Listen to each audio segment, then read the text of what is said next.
오늘 우리에게 주시는 하나님의 말씀은 출애굽기 30장 22절에서 38절까지의 말씀입니다. 출애굽기 30장 22절에서 38절까지의 말씀을 교독하시고 마지막 절은 함께 합독하도록 하겠습니다. 여호와께서 모세에게 또 말씀하여 이르시되 너는 상등향품을 가지되 액체 몰약 500세겔과 그 반수의 향기로운 육개 250세겔과 향기로운 창포 250세겔과 계피 500세겔을 성소의 세겔로 하고 감람 기름 한 흰을 가지고 그것으로 거룩한 간유를 만들되 향을 제조하는 법대로 향기름을 만들지니 그것이 거룩한 관유가 될지라. 너는 그것을 회막과 증거궤에 바르고 상과 그 모든 기구이며 등잔대와 그 기구이며 분향단과 및 번제단과 그 모든 기구와 물두멍과 그 받침에 발라 그것들을 지극히 거룩한 것으로 구별하라. 이것에 접촉하는 것은 모두 거룩한지라. 너는 아론과 그의 아들들에게 기름을 발라 그들을 거룩하게 하고 그들이 내게 제사장 직분을 행하게 하고 이스라엘 자손에게 말하여 이르기를 이것은 너희 대대로 내게 거룩한 관유이니 사람의 몸에 붙지 말며 이 방법대로 이와 같은 것을 만들지 말라. 이는 거룩하니 너희는 거룩히 여기라. 이와 같은 것을 만드는 모든 자와 이것을 타인에게 붙는 모든 자는 그 백성 중에서 끊어지리라 하라.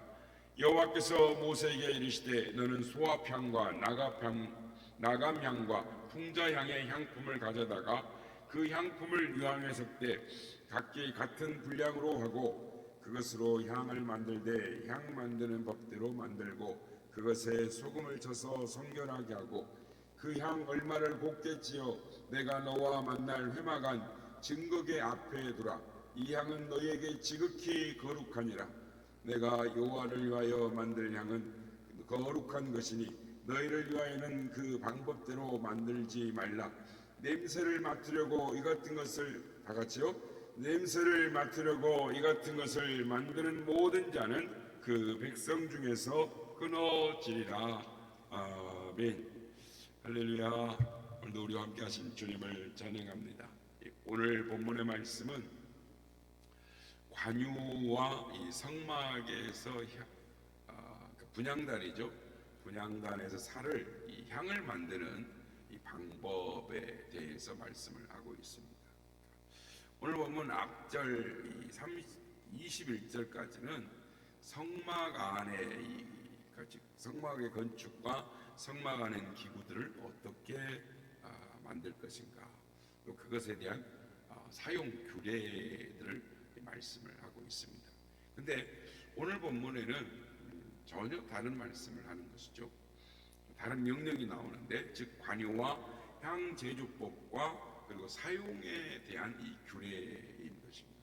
그래서 관유와 향의 제조법과 또 사용법을 보면은 지금까지와는 전혀 다른 차원의 말씀을 하고 계시는 것을 우리가 볼 수 있습니다. 그러니까 이 성막을 만들고 성막의 기구들을 만들고 또 그 외에 집기들을 만든 그 이유를 다 포함하는 목적성을 갖는 그 하나님의 이 명령이 지금 오늘 말씀에 선포가 되고 있습니다. 그러니까 여러분, 무슨 일에든지 이 마무리 작업이 있는 것입니다. 그러니까 예를 들면 집안에 아무리 좋은 가구를 갖다 들여놔도 배치를 잘해야죠. 가구 배치를 잘해야 마무리가 되는 것입니다. 아무리 좋은 이 목수를 들여서 목공을 해가지고 집을 좋은 나무를 갖다가 참나무니 이런 좋은 티크나무니 이런 것들을 가서 아무리 해도 그 다음에 그 나무 위에다가 이 니스를 발라줘. 바닥도 이렇게 발라야 되지 않겠습니까? 아무리 이 천장에 이렇게 좋은 이 모공의 페인트를 발라도 이 창문이라든지 또 창틀에 이 페인트가 덕지덕지 묻어 있으면 안 되잖아요. 그러니까 깔끔하게 다 마무리 정리를 다 해야 이제 모든 일이 제대로 끝나는 것입니다. 성막도 마찬가지인 것입니다. 성막도 일종의 이 마무리 작업이 필요한 것입니다. 그러면 그 작업을 위해서 필요한 과정이 무엇이겠습니까? 바로 성막 안에 있는 그리고 밖에 있는 집기들, 그러니까 기물들에게 관유를 칠하는 작업이었습니다. 이를 하기 위해서 먼저 관유를 만들어야 했습니다. 오늘 보면 23절부터 25절까지 보면은 이 관유의 제조법이 나옵니다.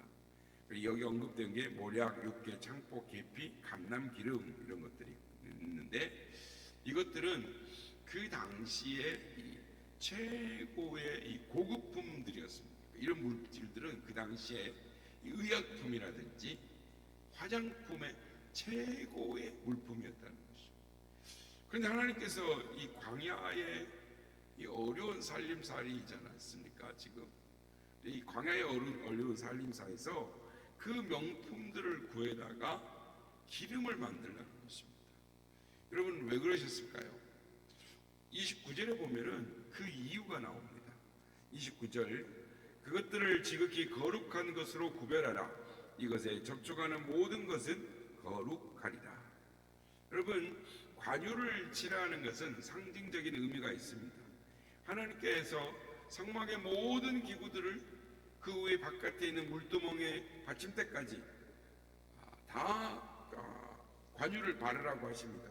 그러니까 관유를 바르는 것은 이 성막에 사용되는 모든 것들 지성물로 만들기 위해서입니다. 그러니까 거룩한 것으로 만드는 것이죠.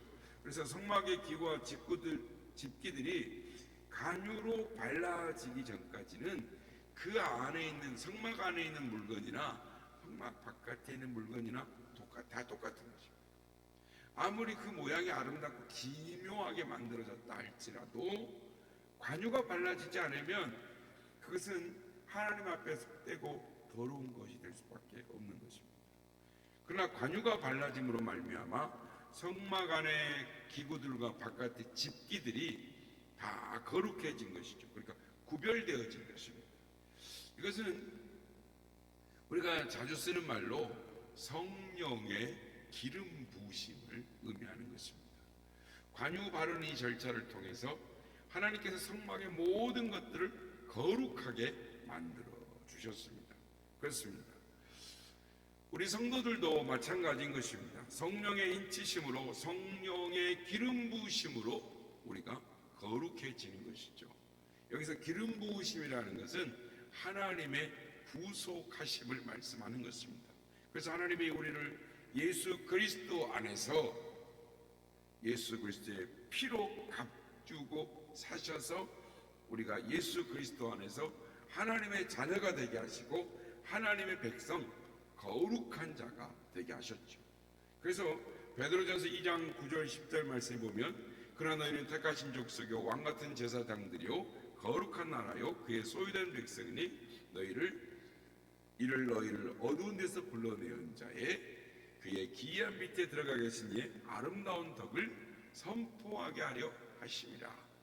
너희가 전에는 백성이 아니더니 이제는 하나님의 백성이요 전에는 긍휼을 얻지 못하더니 이제는 긍휼을 얻은 자가 되었느니라.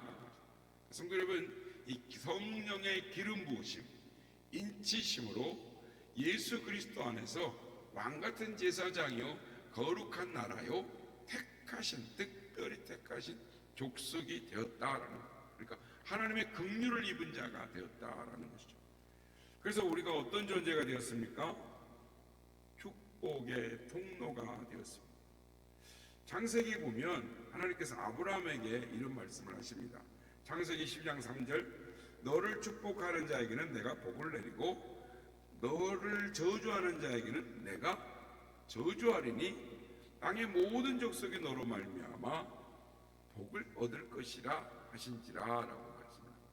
그러니까 우리가 축복하는 자에게 하나님께서 그에게 복을 내리시고 우리가 저주하는 자에게 하나님은 그에게 저주를 내리시겠다라고 합니다. 이게 어떤 역할입니까? 이게 제사장의 역할인 것입니다.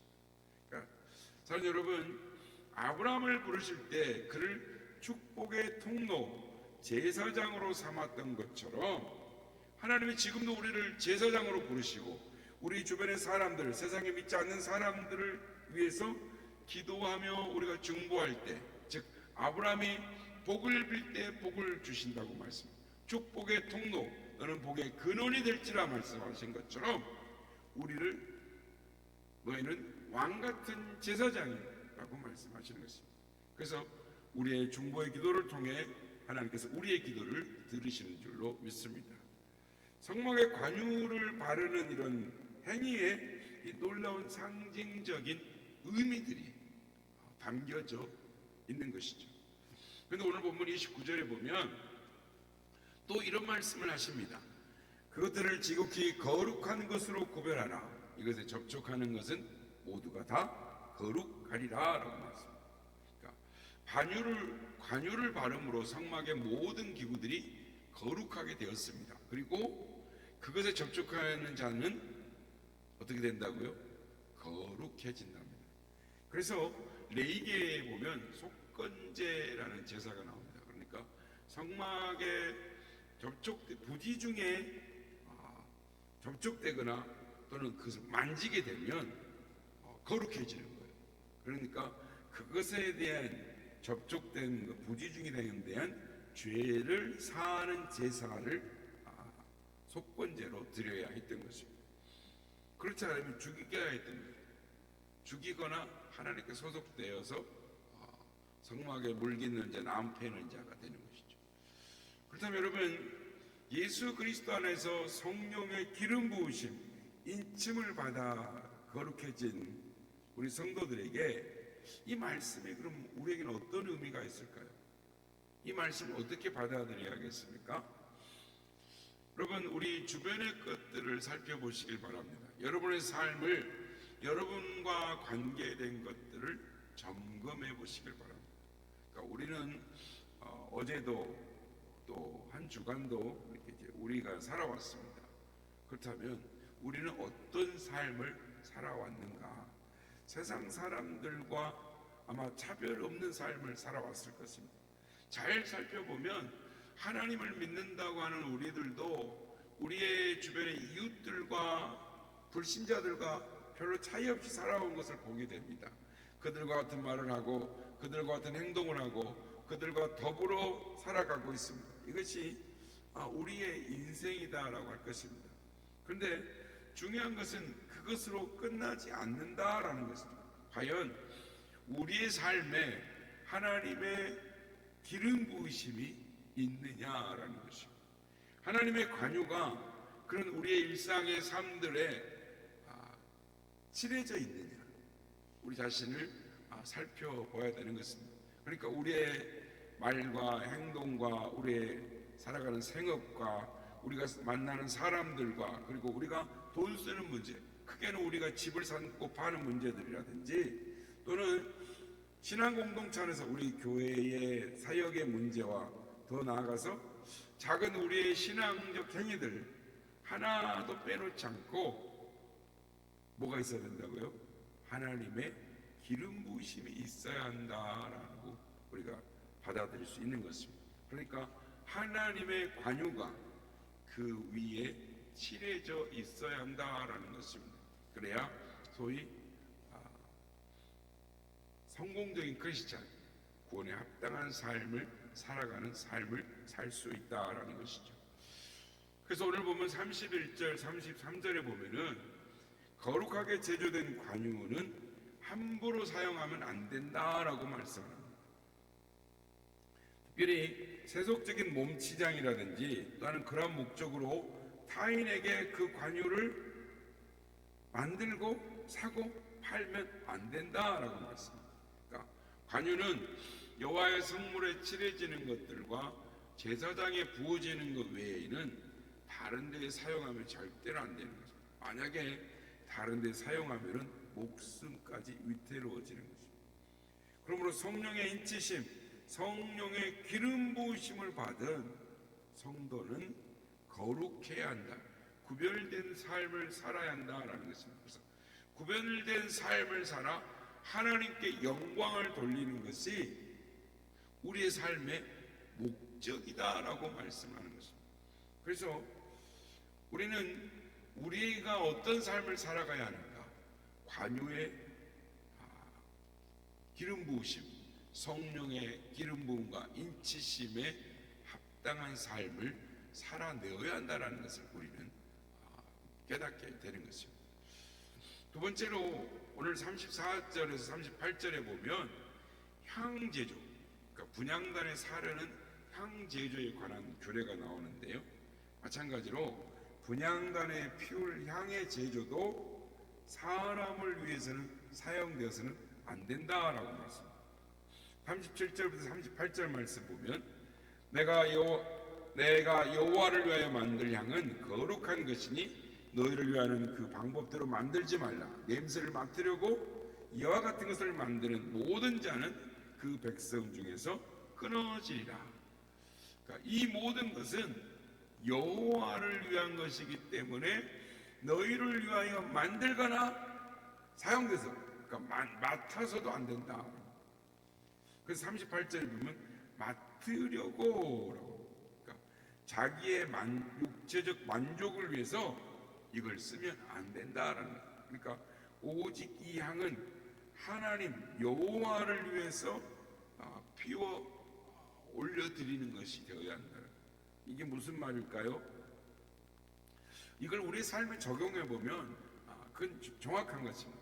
우리의 신앙생활에 있어서 여러 가지 우리의 신앙 행위의 사건들이 있습니다. 그러니까 예배와 봉사와 또 우리의 직분이 있고 또 선교가 이런 일들이죠. 그래서 교회 안에서 행해지는 모든 일들, 그러니까 예수님의 이름으로 행해지는 모든 것들이 있는데 이런 모든 일들이 예수 그리스도 안에 행해지는 모든 일들이 다 거룩한 것인데 거룩해져야 하는데 혹시 이런 것들이 즉 내 자신의 인간적인 사리 사역을 위해서 그런 수단으로 쓰여져서는 안 된다라는 거예요. 그러니까 교회 직분이나 어떤 일들이 자신의 어떤 정서적인 만족을 위해서 사용하면 안 된다라는 것입니다.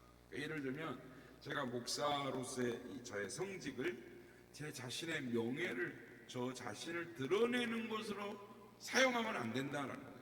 그러니까 교회 직분자들, 예를 들면 장로님들이 어떤 사회적 명성을 위해서, 그러니까 제가 장로입니다, 어느 교회 장로입니다 뭐 이렇게 말하는 것은 어떤 자기의 사회적인 이 명성을 위해서 그것을 더 확고하게 하는 것으로 그 직책을 사용해서는 안 된다라는 것입니다. 그럼 이처럼 신앙의 행위, 신앙은 목적이 있는 것이죠. 그러니까 신앙 자체가 목적입니다. 하나님을 섬기는 것 자체가 목적이어야 되어야지 그것이 수단이 되어서는 안 된다라는 것입니다. 그러니까 예배와 교회 그 자체가 목적이어야죠. 하나님만이 주인공인 것입니다. 하나님의 나라와 의가 이 땅에 이루어지는 것이 목적이라는 것입니다. 그래서 우리의 신앙생활 제1의 목적은 하나님을 영화롭게 하고 그를 찬양하는 것이다. 그런데 많은 그리스도인들이 신앙생활을 하면서 이거를 육체적인 정서적인 자기 만족으로 맞바꿔버리는 일들이 자꾸 발생하는 것입니다. 그러니까 자신의 정서적인 평안을 위해서 하나님의 고유의 영역들을 동원시키는 것입니다. 자신의 정서적 평안에 중독되지 않으면 하나님이고 신앙이고 뭐고 아무것도 없는 거예요. 그 모든 것들이 자신의 만족에 따라서 언제든지 일회용으로 처분시킬 준비가 되어져 있는 신앙생활 한다는 거예요. 즉 주객이 전도되는 거죠.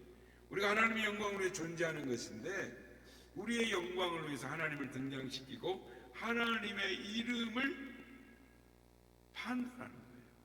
이용하는 거죠. 38절은 이런 자들에 대해서 이렇게 말씀을 하십니다. 냄새를 맡으려고 이 같은 것을 만드는 모든 자는 그 백성 중에서 끊어지리라. 아주 무서운 말씀입니다. 엄중한 경고의 말씀입니다. 이 말씀이 신약에도 동일하게 나옵니다. 사랑하는 여러분, 우리는 하나님의 자녀입니다. 하나님은 거룩하신 분이죠. 우리는 그의 택하신 백성이고 왕같은 제사장입니다. 그래서 우리는 구별된 삶을 살아야 합니다. 그런데 그것 또한 하나님 되심을 위해서 사용되어져야 그러한 삶을 살아야 된다라는 것입니다. 오늘 우리는 이 관유와 향에 대해서 살펴보았습니다.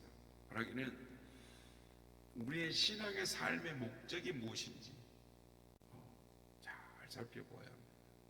오늘날 세대에 벌어지는 세대들이 하나님 말씀에 잘 비추어 성찰함으로 말미암아 하나님의 뜻에 합당한 삶을 살아가는 우리 모두가 다 되도록 하나님 앞에 힘쓰는 그런 성령의 기름 부으심, 인치심이 무엇인지를 깨닫고 합당한 삶을 살아가는 우리 모두가 다 되시기를 예수님의 이름으로 축복합니다. 내가 매일 기쁘게 순례를 해가면 주의 팔이 나를 안보하니요. 내가 주의 큰 복을 받는 참된 비결은 주의 영이 함께함이라. 성령이 계시네, 할렐루야 함께하시네. 좋은 길을 걸으며 밤낮 기뻐하는 것 주의 영이 함께함이라. 손이 죄에 빠져서 평안함이 없을 때 예수 십자가의 공로를 입어 비발 아래 엎드려 참된 평화 얻으니 주의 영이 함께함이라. 성령이 계시네, 할렐루야 함께하시네. 좋은 길을 걸으며 밤낮 기뻐하는 것 주의 영이 함께함이라. 나와 동행하시고 모든 염려하시니 나는 숲의 새와 같이 기쁘다. 내가 기쁜 마음으로 주의 뜻을 행하면 주의 영이 함께함이라. 성령이 계시네, 할렐루야 함께하시네. 좋은 길을 걸으며 밤낮 기뻐하는 것 주의 영이 함께함이라. 세상 모든 욕망과 나의 모든 정욕은 십자가의 힘이 못을 박았네.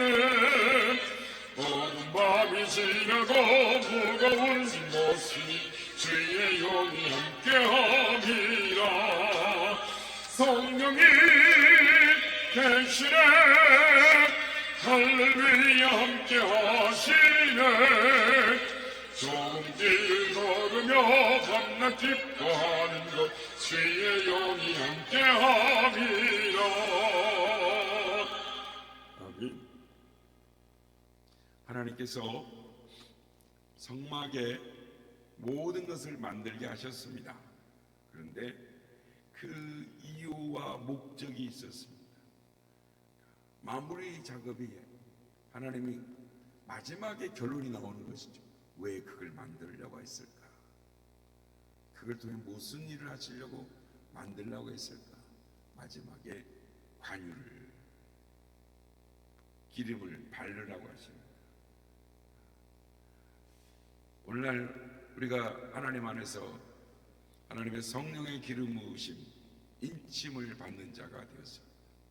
구약에는 전혀 이해하지 못했던 사건들이 신약을 살아가는 성도들은 그것이 성령의 기름 부음이고 성령의 인치심이라는 것을 너무나 잘 압니다. 오늘 우리는 그의 합당한 삶, 하나님의 영광을 위해 하나님의 하나님 되심을 위한 거룩한 왕같은 제사장의 삶을 살아내어야 하는 것입니다. 그 외에 우리가 맡으려고 인간적인 것들을 위해 우리의 삶, 하나님을 밟는 그런 모습이 없는지 우리 자신을 돌이키며 하나님 앞에 우리의 삶을 회개하고 그에 합당한 삶을 살아가는 우리가 되게 하여 주옵소서. 이렇게 기도하기 원합니다.